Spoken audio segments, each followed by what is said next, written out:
Hello everyone. Welcome back to our channel MSB trades. Friends, ఇవాళ నేను LRG గ్రూప్లో ఒక ట్రేడ్ ఇచ్చాను. వాట్సాప్ గ్రూప్లో లాస్ రికవరీ గ్రూప్లో. ఎల్ఆర్జీ గ్రూప్ అంటే లాస్ రికవరీ గ్రూప్. అండ్ మన టెలిగ్రామ్ గ్రూప్లో for learning purpose, educational purpose 2 trades ఇచ్చాను.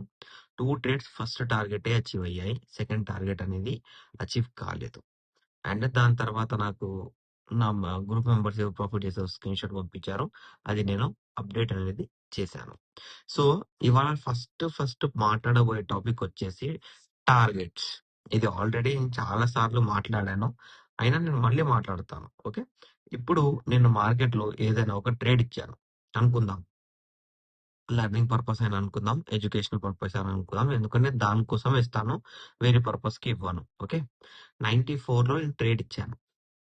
టార్గెట్ వచ్చేసి 95, 96. ఒక ఎగ్జాంపుల్ చెప్తున్నాను, వేరే ఏం లేదు.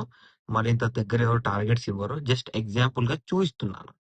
94 లో ఎంట్రీ ఇచ్చినప్పుడు 95 అచీవ్ అయింది. 96 దగ్గరికి వెళ్తూ వెళ్తూ రిటర్న్ 95 దగ్గరకు వచ్చింది అంటే మనం 95 దగ్గర వెళ్ళిపోవాలి. ఓకే, అలా కాలేదు. ఫస్ట్ టార్గెట్ దగ్గరికే వెళ్ళింది, వెళ్తూ వెళ్తూ మళ్ళీ మన ఎంట్రీ పాయింట్ దగ్గరికి వస్తుంది అంటే కాస్ట్ అనేది ఎగ్జిట్ అవ్వాలి. అది మార్కెట్ రూల్. అలా ఎగ్జిట్ అవుతేనే ట్రైలింగ్ స్టాప్ లాస్ అనేది, ప్రాఫిట్ బుకింగ్ లేకపోతే సిటిసి అనేది జరుగుతుంది. చాలా మంది ఏం చేస్తున్నారు అంటే ఫస్ట్ టార్గెట్ అచీవ్ అయిన తర్వాత సెకండ్ టార్గెట్ కోసం వెయిట్ చేస్తున్నారు. సెకండ్ టార్గెట్ రాకపోతే కాస్ట్ కూడా ఎగ్జిట్ అవ్వట్లేదు. ఫస్ట్ టార్గెట్ లో అయితే వదిలేసేయండి, కాస్ట్ కూడా ఎగ్జిట్ అవ్వట్లేదు. కింద వెళ్తుంటే మెసేజెస్, కాల్స్ చేస్తున్నారు. సో నేను మీ అందరికి చెప్పేది ఏంటి అంటే, అది మీరు పర్సనల్ గా వింటున్నా కానివ్వండి, న్యూ కమర్ అయినా కానివ్వండి, మన వీడియోలో ఎప్పుడైనా ఎడ్యుకేషనల్ పర్పస్, లెర్నింగ్ పర్పస్ నేను ట్రేడ్ ఇచ్చినప్పుడు మీరు జస్ట్ ట్రైలింగ్ చేయడం నేర్చుకోండి. లేకపోతే మీరు how to trail in trades in YouTube లో కొట్టినా మీకు చాలా వీడియోస్ ఉన్నాయి. సో ట్రైలింగ్ అనేది ఒకటి నేర్చుకోండి ఫ్రెండ్స్. నేను ఆల్రెడీ మన టెలిగ్రామ్ ఛానల్లో కూడా వీడియో పెట్టాను. ఆ వీడియో కూడా చూస్తే మీకు ట్రైలింగ్ అనేది వచ్చేస్తుంది. Okay, right. ఇవాళ మార్కెట్ లో సెన్సెక్స్ లో నేను ట్రేడ్ ఇచ్చినప్పుడు 2 కాల్ సైడ్ ట్రేడ్స్ ఇచ్చాను. ఫస్ట్ టార్గెట్ అచీవ్ అయ్యి దాని తర్వాత మనకు కింద పడిపోయింది. ఓకే, ఇప్పుడు ఇక్కడ చూడండి, దీని టైం చూడండి, 9:39 AM. 9:39 AM అంటే ఫస్ట్ క్యాండిల్ క్లోజ్ అయిన తర్వాత ఇచ్చిన ట్రేడ్. ఈ గ్రీన్ క్యాండిల్ లో ఇచ్చాను.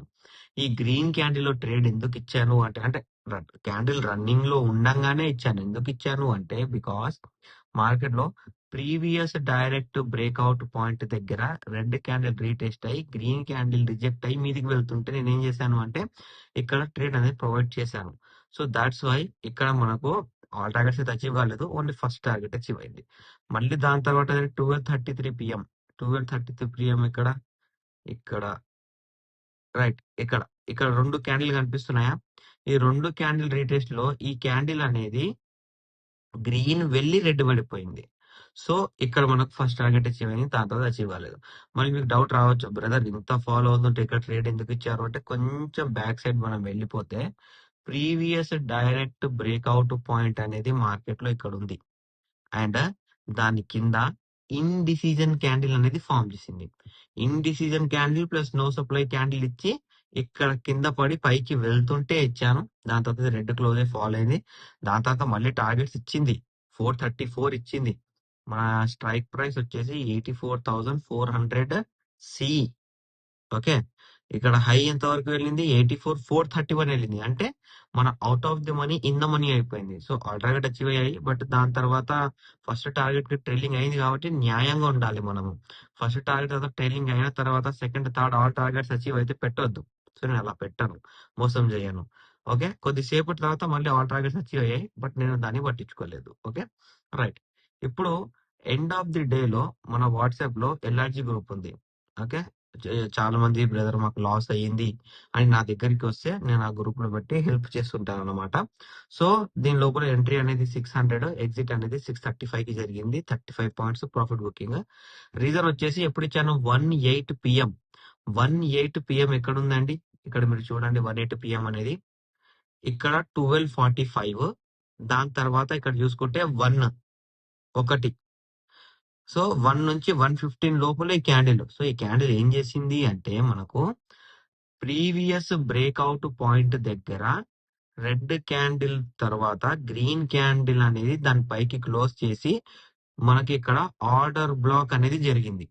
అండ్ ఎఫ్విజి రీటెస్ట్ అంటే ఎఫ్విజి బ్రేక్అవుట్. దీని గురించి నేను మన సీజన్ 5 ఎఫ్విజి వీడియోస్ లో రీసెంట్ గా థర్డ్ పార్ట్ లో నేర్పించాను నేను. వాట్ ఈజ్ ఎఫ్విజి బ్రేక్అవుట్ అన్నట్టు ప్రాపర్ గా నేర్పించాను నేను. అండ్ అది రీటెస్ట్ అవుతే కూడా ఎలా ఉంటది అనేది కూడా నేర్పించాను. సో ఇవాళ ఏం జరిగింది అంటే ఆర్డర్ బ్లాక్ కూడా జరిగింది, ఎఫ్విజి బ్రేక్అవుట్ జరిగింది, టార్గెట్స్ అనేవి ఇచ్చేసింది. ఇక్కడ నేను 635 ఇచ్చాను, 655 ఇచ్చాను, 653 వరకు వెళ్ళింది. బట్ 655 ఇవ్వలేదు. రిటర్న్ వస్తూ వస్తూ 635 లో మనకు ఇక్కడ ఏం జరిగింది, ట్రైలింగ్ జరిగింది. దట్స్ వై ఎగ్జిట్ అనేది అయ్యాం. సో ఇవాళ ఇలా మనము ప్రాపర్ గా మార్కెట్ లో బయటకు వచ్చేసాం. ఇప్పుడు రేపేంటి, రేపు ఫ్రైడే మార్కెట్ సెంటిమెంట్ వచ్చేసి మ్యాక్స్ టు మ్యాక్స్ మార్కెట్ లో బయింగ్ అనేది ఉంటది.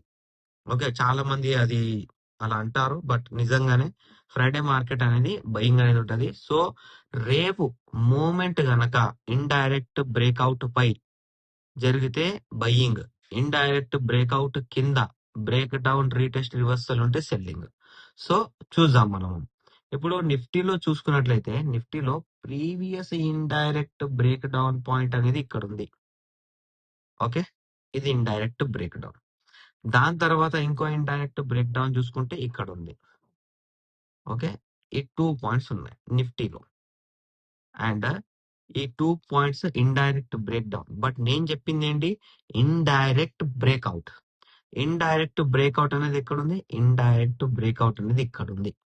సో రేపటి మార్కెట్ లో స్ట్రాంగెస్ట్ సపోర్ట్ పాయింట్స్ అనేవి 2, 25,815, 25,852.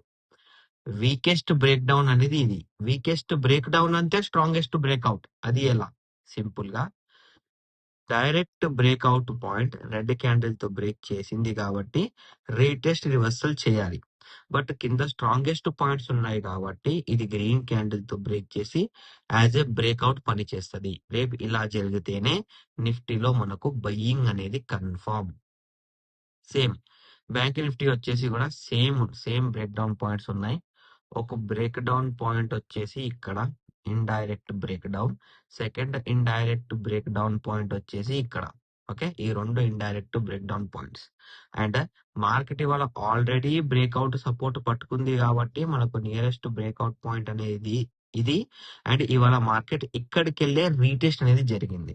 సో స్ట్రాంగెస్ట్ బ్రేక్అవుట్ పాయింట్స్ అనేవి ఇది, వీకెస్ట్ బ్రేక్ డౌన్ పాయింట్ అనేది ఇది. ఎందుకంటే ఇప్పుడు డైరెక్ట్ బ్రేక్అవుట్ లెవెల్ రీటెస్ట్ చేసింది కాబట్టి బ్రేక్అవుట్ లెవెల్ లాగానే మారాలి.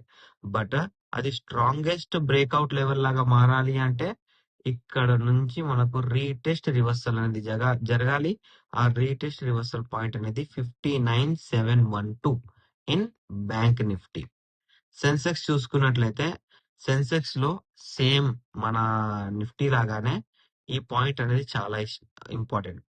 84,249, 84,249 సేమ్ ఇలా గ్రీన్ క్యాండిల్ తో లెవెల్ బ్రేక్ చేసి మనకు డైరెక్ట్ బ్రేక్అవుట్ లెవెల్ ఇండైరెక్ట్ అయింది కాబట్టి మళ్ళీ అది డైరెక్ట్ అవ్వాలి అంటే ఇలా ట్రేడ్ అవ్వాలి.